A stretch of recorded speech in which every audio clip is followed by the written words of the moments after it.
Welcome back to the Childhood Cancer Perspective, and thank you all for your continued support. As you know, I started this podcast as a way to be able to share not only my own story, but also to give others the opportunity to share theirs in a very uncensored and unfiltered way, and taking away from the social media censorship that we all face every single day. Unfortunately, childhood cancer is not something that is a fun thing to talk about, and therefore a lot of people don't want to hear the ins and outs. So that's exactly what the media shows us, is the very sugar-coated idea of what this is. And I want to be able to get past that. So today I have somebody with me that is going to be able to share their own personal story and connection to pediatric cancer. Her name is Emily, and she is also a part of Rowan's legacy. So I want to hear more about you, also about Rowan and Rowan's legacy. So thank you so much for being with me today. Hi, thank you so much for having me. As you said, my name is Emily. I am the founder of Rowan's Legacy, named after my 4-year-old son, Rowan, who passed in March from childhood cancer complications. It has been a journey, as I'm sure you know. The whole reason we started Rowan's Legacy is because we started going through the pediatric cancer journey and we realized that the resources are not there. They're not talked about, and we were a really large family, which made our journey a little different. We were a family of 7. Walking through the doors as a family of 7 was a little crazy. People expect you to leave half of your family at home while you navigate this stuff. And we just saw there's no resources for anyone or anything, especially large families. So after Rowan's passing, we created Rowan's Legacy. It's a childhood cancer nonprofit that brings these resources into families who need them, whether it's care packages, just financial help, paying bills that maybe they can't right now because they're sitting beside their child who's fighting. And our major new development is we actually partnered with the same hotel that took us in. And now we are providing rooms to these families going through treatment at no cost to them, which is huge. Yeah, that is something. And I think you guys had to travel for treatment. And a lot of families are faced with the uphill battle of having to do not only leaving half the family at home or separating. I do throughout treatments. I did the in-person stuff, and my wife stayed at home with our Me kids. too. And so that's always difficult to separate everybody. But that traveling, not only within your own state, but across state lines, can be horribly impactful, not only financially, but just mentally and emotionally on your kids. So that's an amazing thing to be able to do that, to offer that, because that's one more thing that you don't have to worry about. Yeah. For us, so our family is from Maine. My husband and I both had the blessing, and I say blessing at this time, of being self-employed, because when Rowan was diagnosed with cancer, we didn't have to ask somebody or tell somebody that we weren't coming back. We just put everything on hold. Rowan was diagnosed actually he fell ill on his 4th birthday. We woke up and we were going to have, the big birthday party, and he woke up and he couldn't sit up. He just kept laying down, which we thought was so weird. But we gave him a dose of ibuprofen and we were like, maybe he's just got a little bug. Made it through the party, and he just didn't bounce back fully, which was so odd. And as a parent, you get that feeling in your gut, like something's not right. It actually took a week to get him officially diagnosed.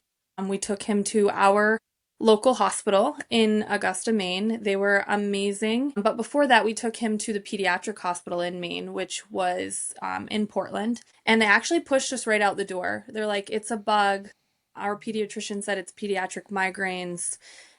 Here's a whole list of medications. Start giving it to him. After the 7 days where he was just lethargic in my arms, we went to the pediatrician and she said, I told you to give him these medications. And I just very respectfully said, I'm going to have you call the local emergency room and tell them I'm coming, and I refuse to leave until he has scans. I took him there. They did the scans. While we were waiting for the scans, the doctor actually came in joking, and he said, we're not going to find anything. This is just peace of mind. And I'll never forget the moment he walked back into that room. He was white as a ghost, and he just looked at me and said, where's your husband? And I knew at that moment that something wasn't right, and they had told us that they found a brain tumor and that it was operable, so not to freak out, because some kids are not able to have their brain tumors removed. But it doesn't make the news any less heavy. They told us we'd be shipped out within 30 minutes to an hour to our children's hospital, the same one that had just pushed us out a week before and said it was nothing.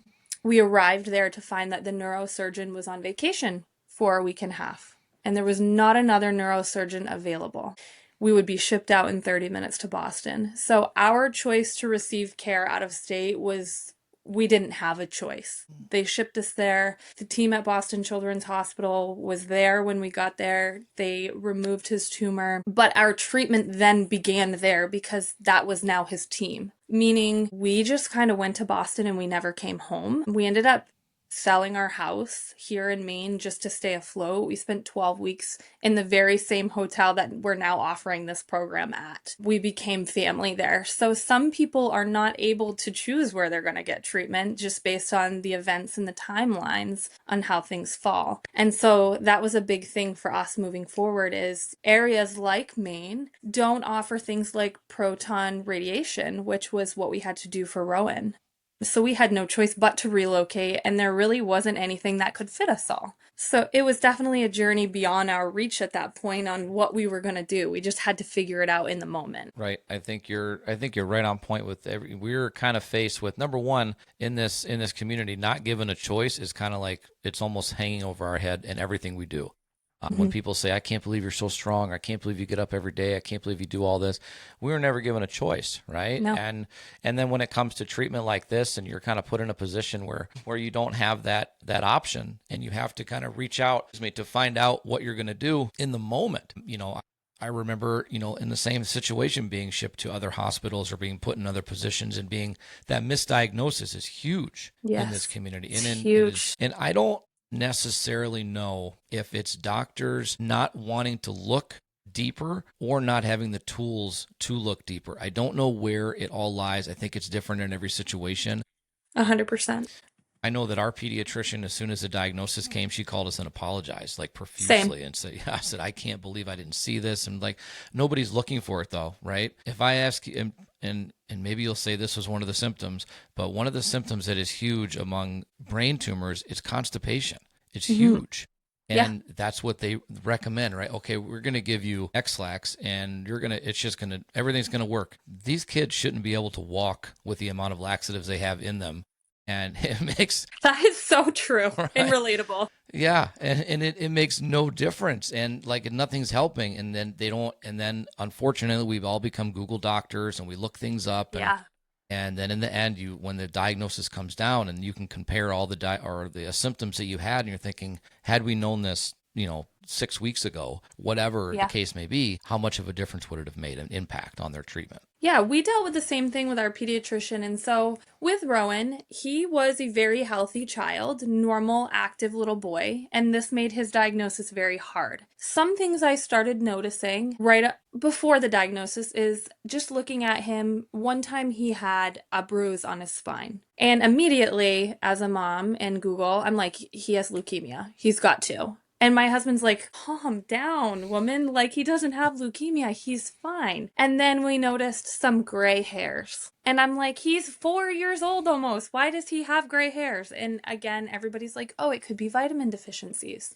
But the number one thing for us that made our diagnosis hard is that he began doing this thing where he would lay down shortly after waking up. And then he would vomit, and then he'd be back on his Strider bike ripping it through the yard like nothing ever happened. And so we thought in the beginning, he has a stomach bug. He's just fighting through it.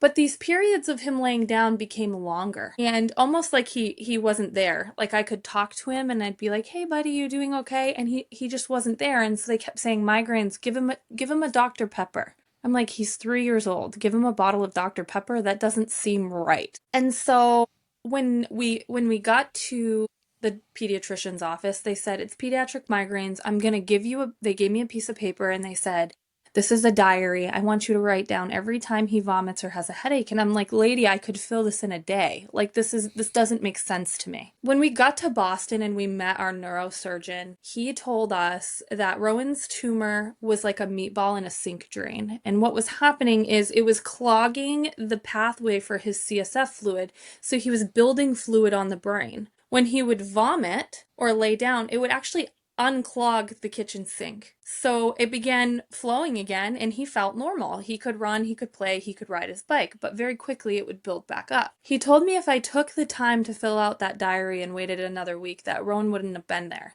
any longer. And I just think about that today of that was the first time for me that I was like, wow, I lost trust for my pediatrician. And all my other kids saw her. We had seen her forever. And she had called me after the diagnosis on her lunch break. And she was crying and she said, I'm so sorry.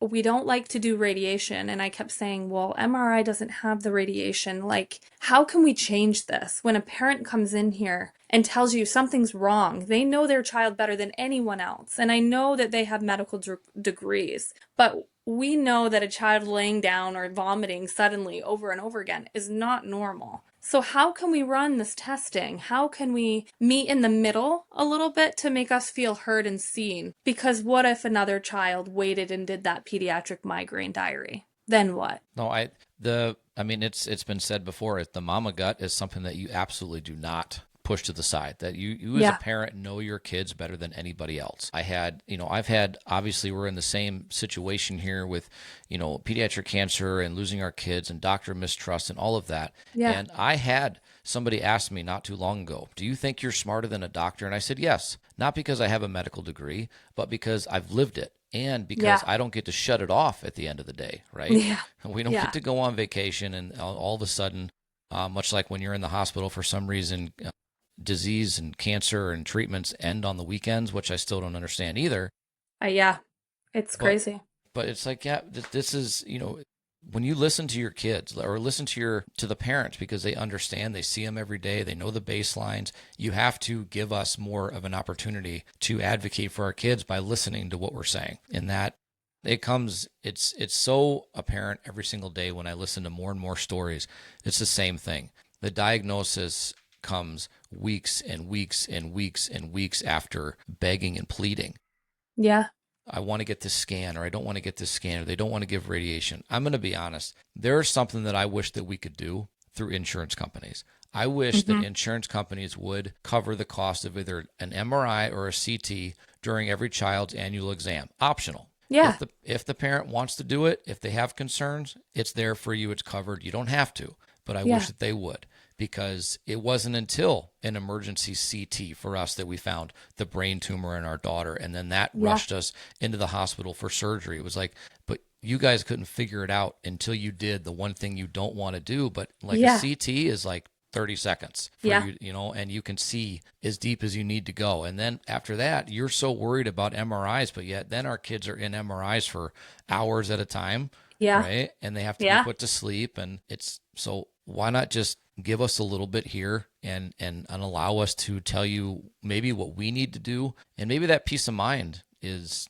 more important than worrying about your medical degree at some point. Yeah. It's a crazy thing because for us, the reason they didn't want to do the scan is because, he's 4 years old and he won't lay still and we'll have to put him under. And I said, Rowan fell on a vacation in February and he actually split his lip open. It was the first time we visited Boston Children's Hospital, which is ironic. It was almost like you're about to be here for a really long time. Here's a little tour. It was odd. He split his lip. He needed stitches. And I said, listen, you're going to stitch him up. They said, we're going to have to give him something to make him feel sleepy. And I said, no. Rowan is the calmest child. I promise you can stitch him up. He's not going to move. And I fought with this doctor, fought and fought and fought. And he said, you know what? If you think you know better than me, we're going to try stitching him up. And the second he moves, we're going to give him that medication and you have no choice. And I said, fine, go ahead. That child laid there and got 3 stitches in his lip without a single medication. And the doctor looked at me after and he said, I'm sorry. You know him and I should listen. And I said, if you learned anything today, it's that I know this child and I know my children better than anyone. So listen. And so when it was time for the MRI, I said, he's going to lay there. He doesn't need to be put under. I promise. And he said, how do you know this? And I said, because he just had stitches in his lip. He didn't need anything. I promise he's going to be fine. He didn't need it. He didn't need to be put under. He did the entire MRI and he did all of his MRIs unsedated. And I was so proud of him because wow, this is rare. We don't see this for a child so young. But again, just listen to what we're saying. These children they're people. They don't need all of this extra stuff. And that was hard through our whole journey, is to just get someone to even listen to, they don't need the extra poke because because they're going to sit still, or they're already going through enough. And that's hard to advocate for through the journey as well. Yeah, it absolutely is. And you would think that when you're at a children's hospital, right, that like you as a doctor, you as a nurse, you as a medical professional, you chose, right, to work at a children's hospital, which is focusing on children, focusing on Mhm. children younger than 18 years old, right? And mostly going to be in their single years. And then you have to understand that they're scared already. They're frightened. So scared. They don't know why they're there. They don't understand why mom and dad can't take away the pain, why they have to stand to the side when treatments are happening and they can't be there to save them. There's so many things that these kids are going through, and your bedside manner is so huge in Hmm. their day-to-day life. I mean, we definitely, and I'm sure you can say the same thing, we had to have conversations where there were doctors and nurses that were no longer allowed to give treatment to our daughter because of their bedside manner. It's true. And Boston Children's is a huge teaching hospital. And I can't tell you, I think almost every single time that we received any sort of treatment at the Children's Hospital, it was with a student there. Rowan's treatment, so when we arrived at Boston Children's Hospital, they told us they would be pulling him in for an emergency surgery. That also brought in a team of residents, all of the students, they're coming in. And it's really hard because you're repeating your same story more than one time. And it's very important because these doctors are shaping what the future of medicine is going to be. Rowan went into surgery with an amazing surgeon. He did an amazing job. It was a full tumor resection. Nothing was left behind. Of course, you get the conversation of what could be when he wakes up. He may no longer be able to talk or walk. He might need extra services. From the moment that Rowan came out of the elevator, he was screaming my name. He was sitting up. He was fully there. There was nothing. Our neurosurgeon was like, wow, we don't see this very often. I was trying to lay him back down because I was like, buddy, they just cut into your head. You need to lay down. And he wouldn't. Over the next few days, we had teams of students coming in, like, he's already up running around. He's playing. He's eating. He didn't need anything extra. And it was just like, everybody was flocking in because it's very rare for that to happen. And we felt truly blessed in that moment. But then in walks the oncologist. And it's, we already see the cells underneath the microscope. This is going to be some form of cancer. And so that's really hard to hear. But we were prepared because we were already grateful for the miracle that had just happened. So we stayed in Boston. Proton radiation was on the table. It's very hard at age 4. That's where they're starting to rock the table on should we go in with that much radiation on such a young brain. So we're hearing all the things that could be possible. And I'm thinking, the major one was a learning disability. And I'm like, if that's all that's wrong with him, I could care less. But if I can still hold him at the end of the day, I don't care, So we have these teams of students who are now coming in and repeating all of that hard stuff again and again and again. And it's just like, I know how important they are in this journey, but we don't need to hear that so many times. We've already heard it. So we navigated through our 6 weeks of proton radiation. He was sedated every single day, put under for radiation, and he rang the bell and had clear margins. There was no tumor regrowth. And they're like, this is amazing. We don't expect to see it, but it can happen.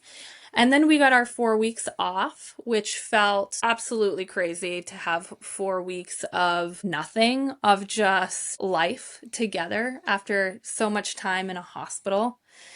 And then we started our chemotherapy, and that's when we bring those student doctors back in and the bedside manner. And we started finding that a lot of our treatment was developed at the Jimmy Fund Clinic, but executed over at the Children's Hospital. And the connection of this is what we're going to do, they're going to make it happen, it just wasn't happening. We were getting admitted at roughly 3 o'clock in the afternoon. Rowan was then sitting in the room for 3 to 4 hours waiting for somebody to come greet him to say hello, this is what we're going to do. And then it was about 11 o'clock at night that they wanted to start chemotherapy. This is a children's hospital, and this is a 4-year-old child. At 11 o'clock at night, he's ready for bed. They don't want to give IV medication because they want to teach him to learn to take it by mouth.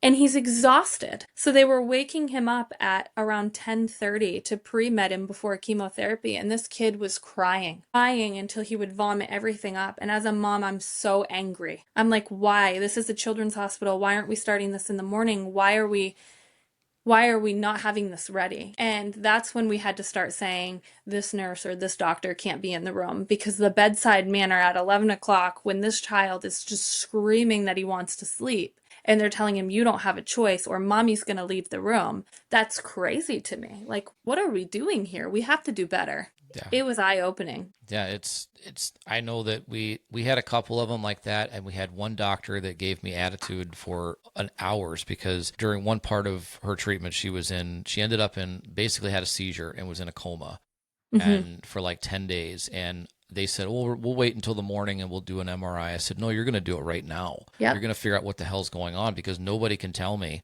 And it got to the point where he did it, but I walked down there, obviously, and then I could hear him talking to the tech who was saying, we just did an MRI X amount of time ago, and why are we doing another one? And he got quiet to the point where I couldn't hear what he was saying, on purpose. And it really is a shame, but I never saw that doctor again. And then we had a nurse that came in with an attitude, and I told the floor, I said, listen, he's not allowed in here anymore, period. Yeah.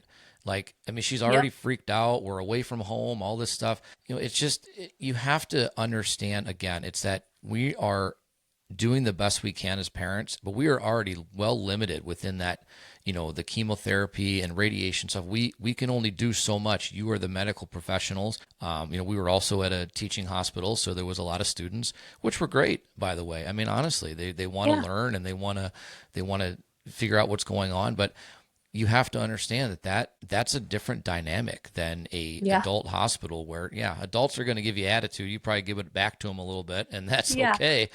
Yeah. And they'll move on with their day, but kids are going to hold on to this stuff. They're still developing, and they're wondering, why is this scary person keep coming in here and bothering me? Yeah.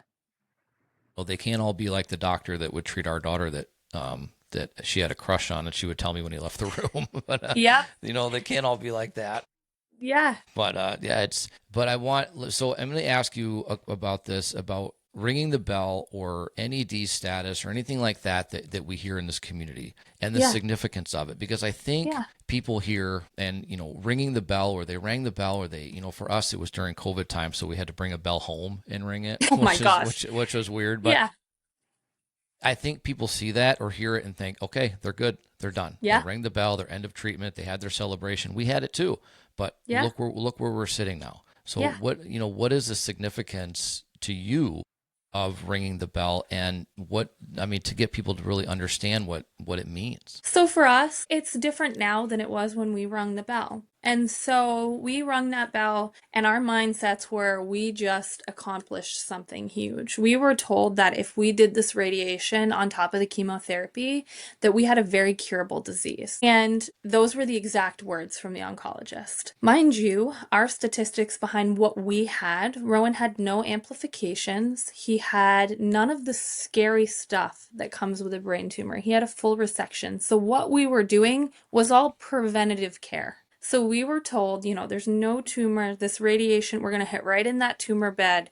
We're going to kill everything that could come back. We're going to ring that bell. So we were so happy when we rang that bell, because now it's just that chemotherapy we have to get through. And that's like, we're almost there. We're almost at the end. He's going to be a normal child. Rowan only made it to his 5th round of chemotherapy, and he absolutely floored everybody on his team. On Rowan's last day, the entire ICU team was sobbing because it was unexpected. His passing was unexpected. And in that moment, it quickly put into perspective to me that when people hear that we've rung the bell, it's the cancer's gone, they're good, they're going to live a normal life.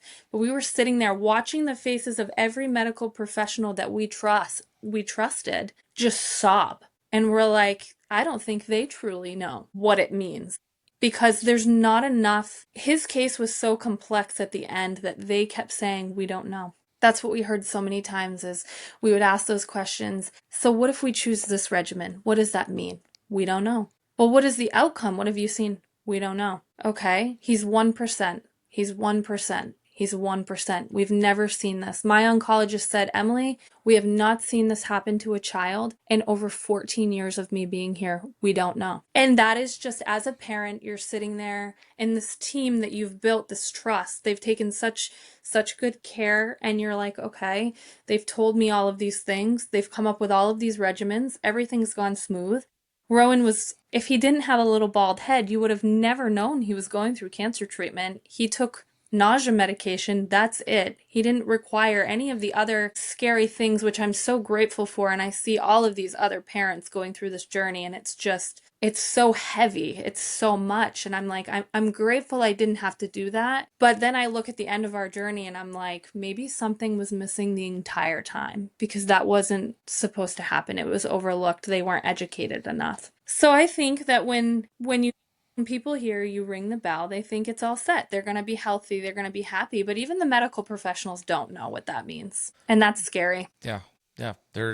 I don't know. There's nothing more we can do. We've never seen this before. We're going to give it our best shot. All these things that we hear as a parent, as an adult, you're looking like, okay, you know what? I've made it 30, 40, 50 years, whatever. Okay. I can fight this. And if not, Yeah. I've lived a decent life. Right. And these kids, 3, 4, 5, 6 years old, and we have no idea what protocols to use. We have no idea what to do. The last brain cancer for kids, pediatric cancer drug approved for kids was like 75 years ago. Like we're not anywhere near where we need to be in order to treat these kids. And the worst part about it is not only is the lack of funding, lack of understanding, lack of media awareness, whatever, for pediatric cancer, but brain cancer is the number one killer. Yeah. The least funded and the least understood. Yeah. And, I'll ask you about, the protocols that Rowan went through, but I know for us, the protocol that we had was called ICE chemotherapy. And it was essentially that's used for Hodgkin's lymphoma. Yeah. And I know our daughter had a really bad reaction to one of the drugs, and we had to switch it. And then they switched it with something else, which actually the drugs were okay. What they used to counteract it made it even worse. And it was the scariest thing I've ever seen in my life. Mm-hmm. It's like, this is the best that we can do. This is the best that we can do for our kids. And my favorite thing, and if you can find a favorite thing in all of this, is make sure you don't get anything on you from the kids. No sweat, no pee, no nothing, because it's got that chemotherapy in it. Make sure you don't get it on your own skin. Who gives a shit? Honestly, who cares? While your kid's vomiting all over you, right? It's like I don't care about any of this. I never took any precautions for that. Like, it's going through their body, and I have to worry about that. No, absolutely not. Yeah, and they kept saying, well, we're really worried about you because you're of childbearing age. And I'm like, ma'am, I have 5 children. I'm all set. Thank you for worrying about me. For us, because he had no amplifications and everything was low risk, we followed the standard AAB regimen. And actually, so during his proton radiation, he was supposed to go up to clinic on Wednesdays to receive chemotherapy. I remember how scary that felt in that moment, because this is it. This is the first time we're putting poison through my child's body. And somebody put something in perspective to me that helped me make it through until we lost him, was don't think of it as poison. Think of it as something that's going to save his life. Until those last days where I watched them pump it through him, and then I had to say goodbye.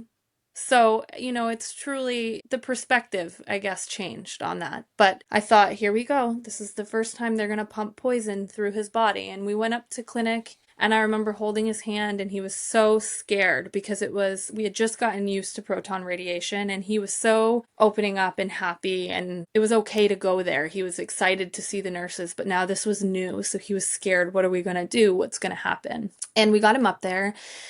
They got him all hooked up, and they said, this is going to be quick and easy. It's going to be a 15-minute infusion, and then you guys can leave. And I'm like, okay. They hooked Rowan up to vincristine, which is very normal chemotherapy medication that is given to children while they're going through radiation. And it was also supposed to be a medication that was in his chemo regimens to follow.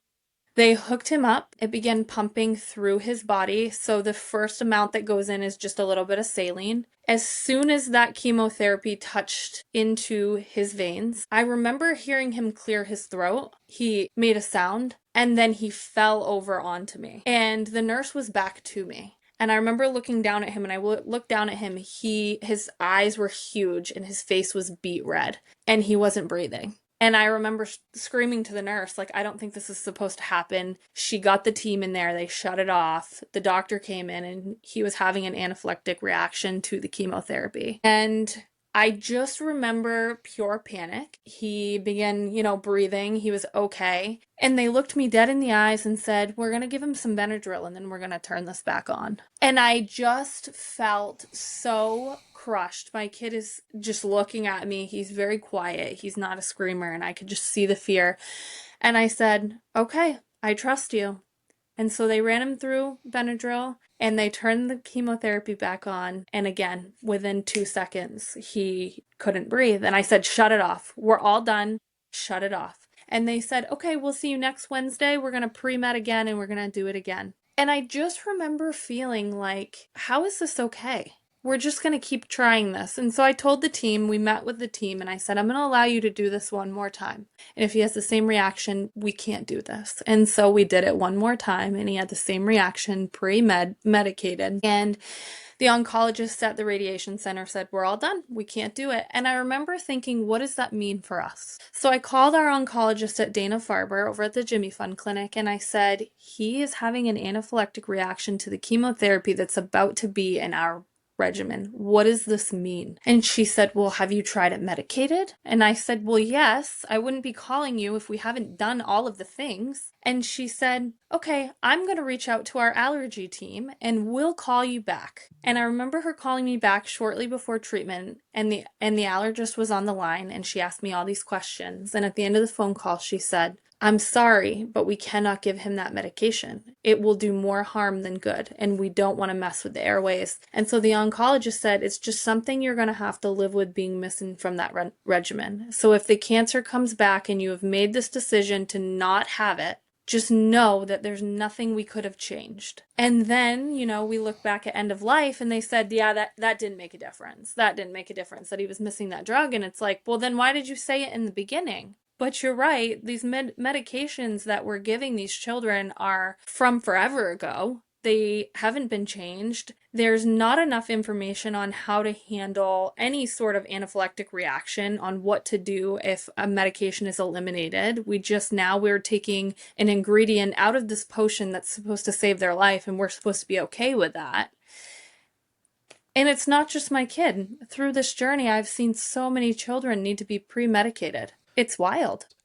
I guess trying to wrap my head around, you'll have to live with the decision that this isn't going to be part of the regimen anymore, and that there wasn't not that they're any better, but most of these drugs have got essentially counterparts that are used in the sense if someone is allergic to it or whatever, which is kind of where we ran into a situation. It was ifosfamide, and when she took the ifosfamide, she ended up in 12 hours, a 12-hour locked in the box situation where she literally could not talk, nothing. She would lay in bed and couldn't do anything, didn't even know who I was.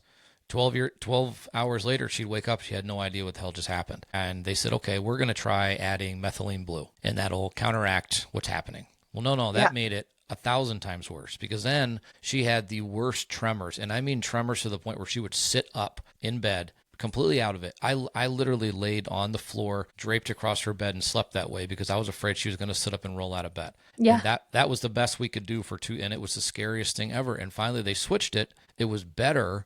There wasn't the reaction from that drug, but then that became her, like, she has an allergy list now. Ifosfamide, chemo, she can't take it.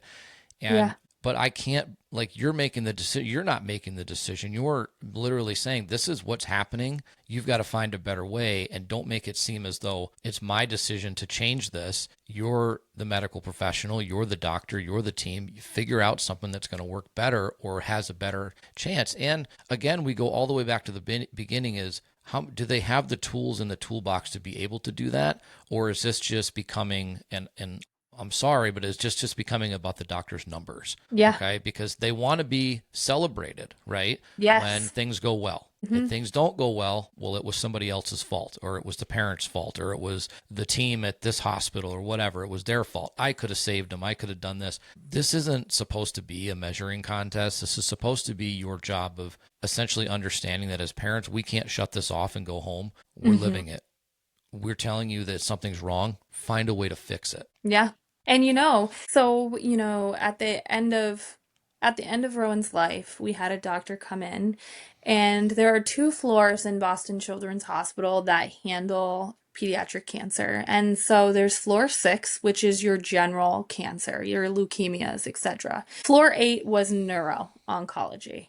So they didn't just have neuro-oncology, they also had all of their neuro patients. We were very blessed to be able to be on neuro-oncology at all times. It gave us, neurosurgery was right there. Any neurological symptoms, they were right there versus waiting for them to come down. That was great. But we did have a woman, an MP, working on the floor. She was covering somebody's shift, and she was normally on the oncology floor, and her specialty was leukemia. And I was asking general questions about what was going on with Rowan, and she had a very hard time understanding because that wasn't her specialty. She made it very clear it wasn't her specialty, and I respect her for that. But one thing that she said to me that stuck was, there's not enough funding for this. All of the funding goes to my floor. She said, with leukemia, we are able to clean that out of the system very quickly versus these brain tumors. And that's hard to hear if you're not a leukemia family. It's like, they're getting more funding down there. They're making progress down there. Why you're sitting up here on neuro-onc, like, why aren't we getting that same attention? That's hard as a parent to sit with, but it was a provider that was honest with me, and I appreciated that. It was life-changing to hear that. Believe me, even if it's not what you want to hear, if you're not blowing smoke, then we're happy that you're right there letting us know what's going on. I mean, it's a scary situation all the way around, but to have people kind of, I don't want to say false hope, but at the same time, you do want to give hope that they're going to be able to figure things out. Yes, they are kids. No, they're not just going to bounce back. I know that's a common misconception also with children going through this. Oh, they're young, they'll bounce back. No, from a skinned knee, a broken leg, a busted lip, absolutely. They're going to bounce back. They're going to fight through it. But this is different. And, it's the difference between cancers and the way that people look at them and the way people see them and the way that we have to live with them every single day. Another one, and you hear a lot of times, and I've spoken to people about this, if someone has leukemia and I can't believe people say this, but at least you got the easy one, right? At least you got the easy cancer. Cancer is no cancer. Such thing. Yeah. You know what I mean? It is hard, and every single cancer, no matter what it is, has a fatality rate. It's not an automatic cure. It's also not an automatic death sentence for some that you would think. 100%. But unfortunately, right, as brain cancer is one of those things that, number one, we truly don't know why it happens. We don't know why these things occur. We don't know. We can't personally associate our daughter's brain cancer to anything. There's no family history. There's no. Same for us. Living close to power lines, whatever you want to say. There's nothing. Yeah. There's also no predetermined thing. There's a gene mutation she did not have. Li-Fraumeni syndrome she did not have. It was just garbage luck, which is pretty much 99.9% of pediatric cancers are just trash luck, and we don't know. And what you don't know, you can't treat, and it makes it very difficult. But it's really what getting our stories out there is really what makes the difference here, because people don't see it. They see this certain commercial that everybody knows, and everybody's happy, everybody's smiling, everybody is being cured, and I'm sorry, but I have a serious issue with that organization. Not because I don't think, right? I will preface it by saying I think there is amazing research that does happen. It absolutely does. And we know people that have been treated there and are treated there. I get it. But it's false advertising and false marketing. 110%. Right. And we didn't know this. We didn't know this either in the beginning of our journey. I'll tell you firsthand right now, anytime one of those commercials come on, I'm a wreck. I have to change the channel because I can't handle it. I just can't. So many people said reach out, especially towards the end. We were that 1%. We were that this has never happened. And to look at them and say, you have to be accepted. You can't just go there. People were like, what do you mean? And I'm like, this isn't what you see on the TV is not what's happening. And it just, you don't know it until you're in it. Yep. And it is so hard. And it's the same thing that we've dealt with at our house. I can't, my daughters, that commercial comes on and I feel like we're all running in the same direction to get the damn remote and turn the TV off because it kills us. It kills us. It's everybody's happy. And that is not a pediatric cancer journey. Like you said, regardless, I have seen many children with different cancers, and they're all fighting. No matter what cancer it is, they're all fighting something they shouldn't have to fight. Yep, they are. And they're, I'll be the first one to tell you, there are, there are days when our kids will smile and they will, because they're innocent, okay? Because they're Yes, young and they don't know any different than these emotions that we're feeling. They're feeling them, but not in the same way. And yes, they are true. happy and they do. Sometimes they do like to go to the hospital, right? Because you Hmm. have child life specialists, you have nurses, doctors that are cool, that are neat, that make them smile, that have that amazing bedside manner. Hmm. Yes, they are happy to see them. They're not happy for the reason that they're going. And we see that every single day. And I think I brought it up, I've brought it up in the past podcasts, but this year, I think is the first year that I ever saw that commercial where they changed it to one of the children had passed away. In the past, it's just been, we have, we're curing it at, I believe they say 80% and all this kind of stuff, Yeah. which is wonderful, right? Yeah. It's easy to cure at 80% when you only accept certain things and you only have numbers to base on that. And Yes. you only, that 80%, and this is my newest thing now, is think beyond the five. Your Yeah. 80%, right? That is up to 5 years. That means 80% you're going to live 5 years, because Yeah. at 5 years in the cancer world, you're considered cured. You're considered Yes. cancer free. But as a child, at a minimum, you will live with the side effects of treatment for the rest of your life. The rest of That's your so life. true. For girls, and I'll just be speaking on my own behalf, they will most likely never have kids of their own. They may very well develop breast cancer later in life. They're going to Yep. develop hearing loss. Our daughter developed hearing loss only on one side. We made Our a boy big too. joke out of it, and we had fun with it. Hmm. When she didn't want to listen to us, she turned over on her good ears. So only that one was up. Yep. But and then you have the hair loss, you have developmental delays, and there's so much, but they're going to be dealing with these things for the rest of their life. And Hmm. so being cured and talking about quality of life, but also those numbers not really matching up to what we know as parents are the reality. Yes. And that, I think, is what sucks the most. I want there to be an 80. Hell, I want there to be 100% cure rate. I think we should Yes. have figured this shit out by now. But please don't feel that's our biggest hinder right now in this community, is getting people to listen, getting past that portrayal of what we're going through. Oh, well, they're curing them. It's not that big of a deal. It's not that big of a problem. If you've ever tried to reach out to a politician, they have no idea what the hell you're talking about, because Hmm. they believe the same stuff. And Yes. that 4%, that's plenty. That's Hmm. that's just enough. That's almost our biggest combatant, is that type of media, that type of marketing, that type of portrayal of our community gives a Hmm. false sense of what's really happening. Yeah, I mean, until I was in this journey myself, I didn't realize. And I will fully admit that I was ignorant to the fact of how many children are truly fighting this, how many families are going through this, because it wasn't in my face. I didn't know. I saw that commercial on the TV and went, like we're doing something. And then I was in it. And I saw the resources that were made available to these families who are not working, who are struggling to pay for their cars, who are struggling to pay their mortgage, who shouldn't have to worry about those things. And it just was absolutely mind blowing to me.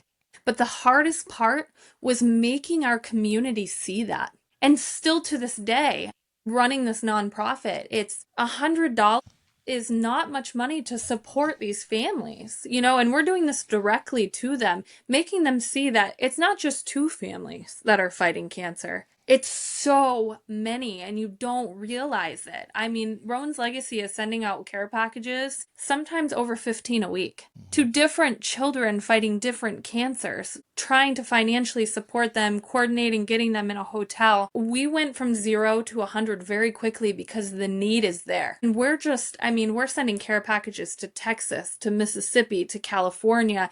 We're touching everywhere. And it's not even tearing the band-aid off. Like, there's just so much. And the communities aren't seeing it because it's not portrayed that way. It's difficult. Yeah. No, I've brought up in the past too that people think that rare word, which I hate, is out there, and it's Yeah. such a rare disease. It only happens to this amount of the population. I don't care if it only happens to 1% of the population. It is not rare.